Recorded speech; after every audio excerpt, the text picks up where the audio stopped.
MP2 My Young Production Quang Dun Con Đây vui người đáp nói Để mình cánh mình vô đi đồ bình Đây mình cánh như hoài rap Để mình cánh mình vô đi đồ bình Đây mình vui người đáp nói Để mình cánh mình vô đi đồ bình Đây mình cánh như hoài rap Để mình cánh mình vô đi đồ bình Đi đây đi điar Đi này là điar Đi nuột đi điar Đi này là điar Còn nè điar Đừng quát gặp hình anh Thế cô dâm Đi cút Thế cô dâm Có bị buông Thế cô dâm Đi roách Thế cô dâm Có bị bét Thế cô dâm Ở điệp Thế cô dâm Ở buông Thế cô dâm Ở mất Thế cô dâm Dây bút vào cô dâm Dây bút vô cô dâm Dây gạt vào cô dâm Dây hốt vào cô dâm Cô dâm nào như gắt đây đi bóp Đây cô biết cô dâm nào Đây mình cánh mình vô đi đồ bình Đây mình cánh như hoài rap Đây mình cánh mình vô đi đồ bình Đây mình biết cô dâm nào Đây mình cánh mình vô đi đồ bình Đây mình cánh như hoài rap Đây mình cánh mình vô đi đồ bình Why are me here?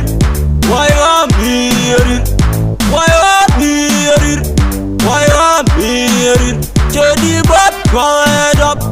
Why are me here? Jadi net go head bad. Why are me here? Jabur yo here. Hey yeah, bibi lain wari di wal. Bijang wal madam. Bijang adang madam. Bijang ay madam. Why are me? Yeah, we get you Johnny Doping. Hey, you go down now. Yeah, we get me Johnny Doping. Hey, we get you why are me? Yeah, we get me Johnny Doping. Hey, you go down now. Yeah, we get me Johnny Doping.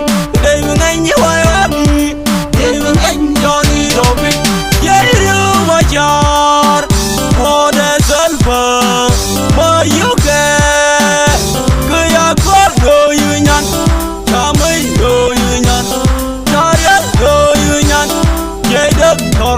For the girls and for the young Maman ko ya kay Chine kay maman Maman ko Manya ko Kon modit ko Magat ko Nabuak ko wazil Dine zil gakot Kaya kuar benen madam Yang ya kuar benen madam Yen ya kuar benen madam Nabur yo for the show salvadian